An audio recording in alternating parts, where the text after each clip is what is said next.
बहू को 5 बजे उठ जाना चाहिए, लेकिन मेरी घर की बहू है बिना 6 बजे उठने वाली नहीं है। क्या हुआ माँ? एक मेरी बेटी, तुम्हें मैंने कितनी बार बोला कि ऐसी ड्रेस मत पहना कर। अब क्या माँ, तुम भी कौन सा युग में जी रही है? सासू माँ रसोई में, यानी आज मुझे फिर से डांट मिलने वाली है। बहू लोग को यही कर्तव्य है। हो गई माँ सुबह सुबह चालू। सुनाई नहीं दे रहा तुम्हें? हाँ सासू माँ। ये बताओ कितना टाइम हो रहा है? 5:30 सासू माँ। अगर बहुए 5:30 बजे उठेगी तो और घर का सदस्य कितने बजे उठेगा? सॉरी सासू माँ, आज नहाने में लेट हो गई। बहानाबाजी मत करो मेरे पास। कल से अगर लेट की तो तुम समझ लेना, रसोई में मैं घुसने नहीं दूंगी तुम्हें। अरे माँ, क्या तुम भी माँ? नहाने में उठने में थोड़ा बहुत आगे पीछे हो ही जाता है टाइम। तुम्हें क्या रोज रोज का बना रखी है? ये ऑफिस है या कुछ और है? ये घर ही है ना माँ? ऑफिस जैसा टाइम बांधी हुई है कि 5 बजे बहू को रसोई घर में आ जाना चाहिए, उससे 5 मिनट आगे पीछे भी हुआ तो तुम चिल्लाना चालू कर देती है। अरे आदमी है माँ, और ये अपना घर है। मैं जान रही हूँ बेटा कि ये घर है, अगर टाइम पर मैं सब चीज नहीं करूंगी ना तो ये घर नहीं रहेगा। और मैं तुम्हें आगे भविष्य के लिए ही समझा रही हूँ। जो तुम उल्टे फुल्टे कपड़े पहनती हो ना, ये पहनना बंद कर दो बेटा। कल का तुम्हारा शादी होगा, तुम ऐसी वैसी ड्रेस पहनेगी तो क्या होगा तुम्हारे ससुराल में? क्या माँ, तुम भी पता नहीं किस युग में जी रही है। हमेशा मेरे कपड़े पर ही पड़ी रहती है तुम। बेटी की माँ हूँ, इसीलिए मुझे चिंता रहती है तुम्हारी। ये जो उल्टे फुल्टे कपड़े पहनते रहती है ना, क्या ये सही है? इस उम्र में तुम्हें सूट पहननी चाहिए। आदत डाल लो बेटा, कल की तुम्हारी शादी होगी ना तो सूट पहनना भी मुश्किल होगा तुम्हारे ससुराल में। अब यही देखो, तुम्हारी भाभी कभी सूट पहनी है? जब से यहाँ आई है तब से साड़ी पहन रही है ना, और वो भी घूंघट लिए हुए रहती है। हर किसी की सास अपनी बहुओं को हमेशा साड़ी में ही देखती है, और भी घूंघट लिए हुए। क्या माँ, तुम भी शादी घूंघट ये सब में क्या पड़ी हुई है? हाँ, मैं सही बोल रही हूँ। तुम अब बच्ची नहीं रही बेटा, अब शादी की उम्र की हो गई है। तुम्हारे पापा तुम्हारे लिए लड़का ढूंढ रहे हैं, इसीलिए तुम अब से कहीं भी आ जा रही है ना तो अब सूट पहन करके ही आना जाना करो। अब ये सब ड्रेस छोड़ दो बेटा। पर माँ, मेरा भविष्य, मैं इतना पढ़ाई लिखाई क्यों की हूँ? मुझे जॉब करनी है माँ। अरे बेटा, औरतों का यही है, घर गृहस्थी संभालना, बच्चे संभालना। अगर मैं तुम्हें अभी जॉब करने के लिए मंजूरी दे दूं तो कल का तुम्हारी सास जॉब छुड़वा न देगी तुमसे। उसके बाद तो तुम्हारा और मन दुखेगा ना बेटा। इससे अच्छा होगा कि तुम अभी से ही घर का काम वाम सीखना चालू कर दो। झाड़ू पोछा करना, कपड़े धोना, खाना बनाना, बर्तन धोना, कैसे हंसा जाता समाज के सामने, कैसे बोला जाता, वो सब मैं तुम्हें सिखा दूंगी। ये सब तुम्हें सीखना पड़ेगा बेटा, तभी कल जा करके तुम ससुराल अच्छा से बस पाएगी।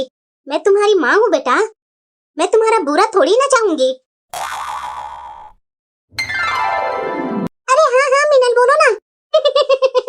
बात तो तुम सही बोल रही है। हाँ, मैं आ जाऊंगी टाइम पर।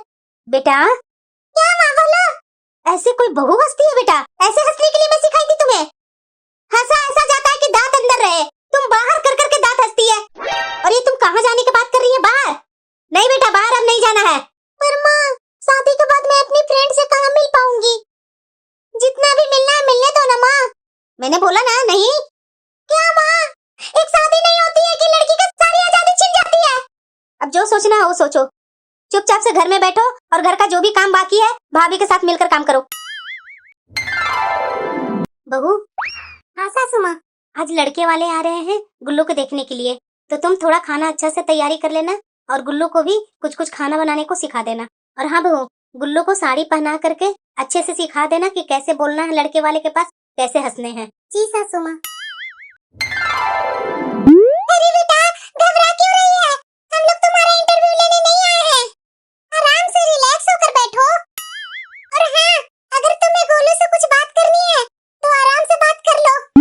क्या माँ, मैं बड़ा हो गया हूँ, यहाँ पर भी मुझे गोलू गोलू बोल करके नाम पुकारेगी? अब आप ही बताइए, इतनी प्यारी हंसती हुई बच्ची किसे नहीं पसंद आएगी? मुझे तो गुल्लू पहली नजर में ही पसंद आ गई थी। जाओ बच्चों, तुम दोनों आपस में बात कर लो। वैसे तो विनय को गुल्लू पसंद आ गई है, और वैसे भी बच्चों, तुम दोनों को आपस में बात करनी है तो कर लो। विनय बेटा तो हीरा ही हीरा है, हमें तो विनय बेटा पसंद आ गए। हमें तो विनय बेटा से कोई सवाल जवाब नहीं करना है, क्यों गुल्लू? आंटी, माँ सही बोल रही है, हमें कोई विनय जी से सवाल जवाब नहीं करनी है। मुझे ये रिश्ता मंजूर है। तो ठीक है शीला जी, शादी का तैयारियां शुरू कर दीजिए। जरूर जरूर। हम 2 बजे ही तो सोए थे, इस समय तुम क्यों उठ गई? आई एम सॉरी विनय जी, वो सुबह 5 बज गए ना, तो उठने पड़ेंगे ना, रसोई का जो भी काम है सो मैं कर लेती हूँ। आप सो जाइए, मैं जाती हूँ। माँ ने तो बोला था कि तुम्हारी सास सूरज उगने से पहले उठ जाएगी। अब तो 10 बज गए, अभी तक मेरी सास उठी नहीं है और घर का कोई भी सदस्य उठे नहीं है। मैं पूरे नाश्ते बना दी, मंदिर की पूजा भी कर ली, सारे काम कर ली हूँ, उसके बाद भी कोई नहीं उठे हैं। शायद शादी का भाग दौड़ में सब थक गए होंगे, इसीलिए सुबह उठ नहीं पाए। वैसे भी आज तो मेरे से मेरी सास बहुत खुश हो जाएंगी, क्योंकि समय से पहले मैं सारा काम कर ली हूँ। ये साड़ी पकड़ कर कैसे चल रही है बहू? अगर तुम्हें साड़ी पहनने नहीं आती है तो क्यों पहनी है? माँ जी, शादी के बाद तो सब साड़ी ही पहनते हैं ना। अच्छा, ये कौन सी किताब में लिखी हुई है कि शादी के बाद साड़ी पहनना है? और किसी ने कुछ और पहनना चाहा तो? कुछ और तो मुझे पता नहीं, लेकिन मैं कुछ और कैसे पहन सकती हूँ माँ जी? आप भी तो साड़ी ही पहनते हैं ना माँ जी? अरे मेरी पगली बहू, आ मेरे पास बैठ। क्योंकि मुझे साड़ी में कंफर्टेबल लगती है, क्योंकि साड़ी में खुला खुला रहता है ना बहू। ये सूट कुर्ती से मेरे शरीर को ऐसा लगता है कि कुछ जकड़ लिया है, इसलिए मुझे साड़ी पसंद है।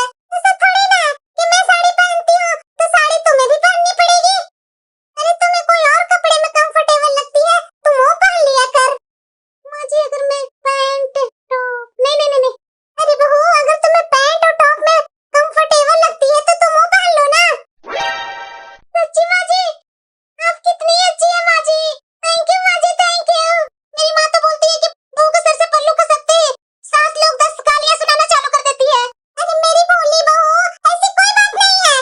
थैंक यू माँ जी, मेरे मन का तो डर ही निकल गया।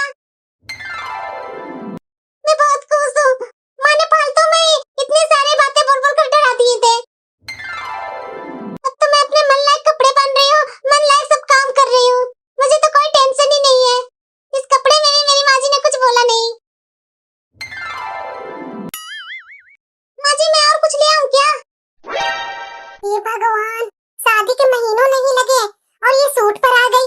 अरे बहू, महीना भर तो साड़ी पहन लेती ना तुम। अरे माला, मैंने इसे सूट पहनने के लिए बोला है। बेचारी तो साड़ी में अच्छे से चल भी नहीं पा रही थी, काम क्या करेगी? अरे कल की आई हुई बहू को इतना छूट देगी ना तो कल जा करके तुम्हारा सर पर नाचेगी। अरे क्या तुम भी ऐसी बातें कर रही है? मेरे कारण माँ जी को कितना सुनना पड़ रहा है। कल से मैं साड़ी ही पहनूंगी। अरे पागल है क्या बहू? लोग तो कुछ भी बोलते रहते हैं, तो क्या उन लोगों को बात पर ध्यान दे। तुम माला के बारे में जानती ही क्या है? आज तो वो साड़ी पहन करके आई थी और दिन तो तरह तरह के ड्रेस पहनते रहती है और दूसरे की शांति में आग लगाती रहती है। उसका वही तो काम है। तेरी सास मैं हूँ या वो है? मैंने तुम्हें कुछ बोला नहीं ना, तो तुम क्यों मुंह बना ली? आज तो तुमने ये भी नहीं मेरे से पूछा कि माँ जी, इस ड्रेस में मैं कैसी लग रही हूँ? थैंक यू माँ जी। देखो तो, ऐसे मुस्कुराती रहती है तो कितनी सुंदर दिखती है तुम। थैंक यू माँ जी।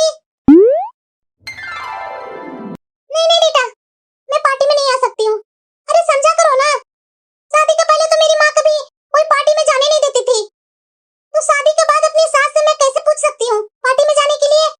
अरे अच्छा नहीं लगता है ना, शादी के 2 महीना बाद ही बहू पार्टी के लिए बाहर निकल जाए। हाँ हाँ, अरे यार, देखो ना, तुमसे बात करने के चक्कर में मैं गैस बंद भी नहीं की, लगता है दाल जल गई। रखो फोन यार। हे भगवान, मैं क्या करूँ? ये तो दाल जल गई। बहू, सॉरी माँ जी, मैं बात कर रही थी, उसी के चक्कर में आज दाल जल गई। सॉरी माँ जी, आप बोलिए तो मैं भी बना दूं क्या दूसरी दाल? अरे नहीं बहू, तुम भी क्या लग गई सॉरी? अरे होता है खराब सामान, जाने दो, दाल जल गई तो क्या हुआ, और भी कुछ है ना, उसके साथ खाना खा लेंगे। बहू, तुम्हें पार्टी में जाने का मन है क्या बहू? नहीं नहीं। अरे शर्मा क्यों रही है? मैंने तो बोल दे ना।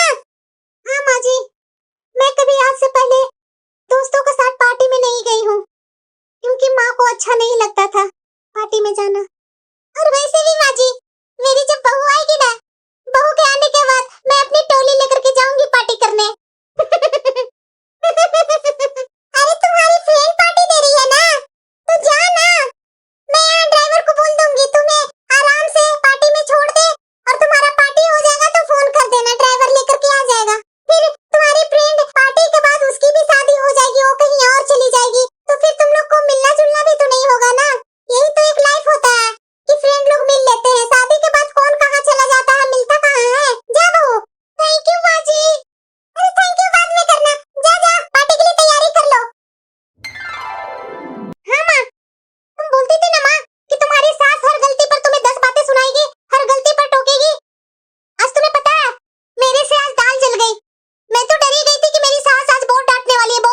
वाली है, लेकिन ऐसा कुछ भी नहीं हुआ माँ। बिना दाल का वो खाना खा लिए और यहाँ तक कि देखो कि आज मुझे पार्टी में भी जाने के लिए बोल रहे हैं। मैंने तो कभी सोचा भी नहीं था माँ। तुमने तो फालतू में ही मुझे इतना डरा करके भेजा था ससुराल। और तुम भी भाभी के साथ इतना सख्ती पेश मत आओ। उन्हें भी खुलकर जीने दो, उन्हें भी बहुत अच्छा लगेगा माँ। अरे बेटा तुम क्या बोले जा रही है? अरे शादी के 6 महीने पहले सास बहुत अच्छा बनने की दिखावा करती है। आगे आगे देखना क्या क्या करती है तुम्हारी साथ, तुम्हारे साथ। बहू को एक ड्रेस दे देती हूँ, पार्टी के लिए अच्छा लगेगा उस पर। और हाँ बेटा, आज तो तुम्हारी सास जो बोल रही है ना पार्टी में जाने के लिए, कल यही सास देखना तुम्हारा पति को कैसे भड़काती है कि तुम्हारी पत्नी तुम्हारे बिना अपनी दोस्तों के साथ पार्टी में जाती है। ये क्या बोल रही है माँ? तुम ऐसी बातें करती है, मुझे बहुत डर और घबराहट लगने लगती है। ऐसी बातें मत करो माँ। वैसे भी तुमने शादी से पहले बहुत बुरा भला माँ जी के बारे में बोलकर भेजाई थी। वैसे तो माँ जी नहीं है माँ। अरे बेटा 2 मिनट प्यार से बोल लेना अलग बात है, लेकिन रसोई में तो जिंदगी भर पीसना तुम्ही को है। वो एक काम नहीं करेगी बेटा, यही तो दुनिया का दस्तूर है। मैं तुम्हें बुरी लगती थी ना बेटा, अब जब तुम्हें 24 घंटा ससुराल में काम करना पड़ेगा ना, तब मेरी याद आएगी तुम्हें कि मेरी माँ ने अच्छा ही किया था कि सब कुछ समझा सिखा करके भेजा था मेरी माँ ने। नहीं नहीं नहीं, मैं पार्टी में नहीं जाऊंगी। मेरी माँ सही बोल रही थी। बहू। हाँ माँ जी, तुम पार्टी में जाने वाली थी